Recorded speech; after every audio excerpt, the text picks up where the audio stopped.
நானும் பாத்துட்டே இருக்கேன். 12th முடிச்சாச்சு. அங்க போறது இங்க போறது ரீல பாக்குறது மேக்கப் பண்றது. நீ என்ன நினைச்சிட்டு இருக்க நீ? என்ன பண்ணணும்ன்ற இப்போ நானும் காலையில இருந்து பாத்துட்டு இருக்கேன். அப்படின்ற இப்படின்ற நான் பொறுமையா தான் காலேஜ் போவேன். நான் பொட்டிக்கு வைக்கணும்னு ஆசைப்படுறேன். டிசைனிங் படிக்கணும். அதுக்கு என்ன பண்ணலாம் இப்போ? என்கிட்ட சொல்லணும்ல.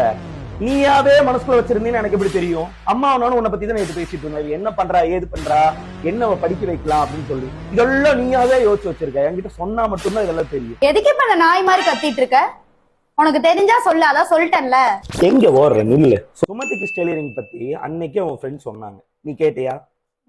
அப்புறம் கேட்கணும் என்ன சொல்றாங்க ஏது சொல்றாங்கன்னு சொல்லி. இதுக்குதான் நான் அண்ணன் ஒருத்தர் இருக்கிற வீட்டுல சுமதி கிறிஸ் டெய்லரிங் இன்ஸ்டியூட் இருக்குல்ல கோயம்புத்தூர்ல 25 இயர்ஸ் சக்சஸ்ஃபுல் டெய்லரிங் இன்ஸ்டியூட்டா ரன் பண்ணிட்டு இருக்காங்க. இவங்க ஜூன் மந்த்ல ஒரு ஆஃபர் போட்டிருக்காங்க. என்ன ஆஃபர்னு கேட்டீங்கன்னா, இவங்க கிட்ட இருக்கிற ஒரு கிளாஸ் இருக்குல்ல, எந்த கிளாஸ் வேணா ஜாயின் பண்ணிக்கலாம். 4 கிளாஸ் ஃப்ரீயா தராங்க. ஸோ மிஸ் பண்ணிடாதீங்க. கீழே தெரியற நம்பருக்கு கான்டாக்ட் பண்ணுங்க. ஸோ நீ அங்க போய் கத்துக்கிட்ட அப்படின்னா நீ நினைச்சதை சாதிக்க முடியும். இவ்வளவு கோர்ஸ் இருக்கா சுமதி கிறிஸ் டெய்லரிங் இன்ஸ்டியூட்ல? எத்தனை நாள் என் ஃப்ரெண்ட் சொல்லி கூட எனக்கு தெரியல. நான் போய் இந்த ஜூன் மந்த் வர ஆஃபர்ல போய் ஜாயின் பண்ணி என் ஃப்ரெண்ட்ஸையும் ரெஃபர் பண்றேன். கண்டிப்பா ஒரு பொட்டிக் வைப்பேன். தேங்க்ஸ் அண்ணா.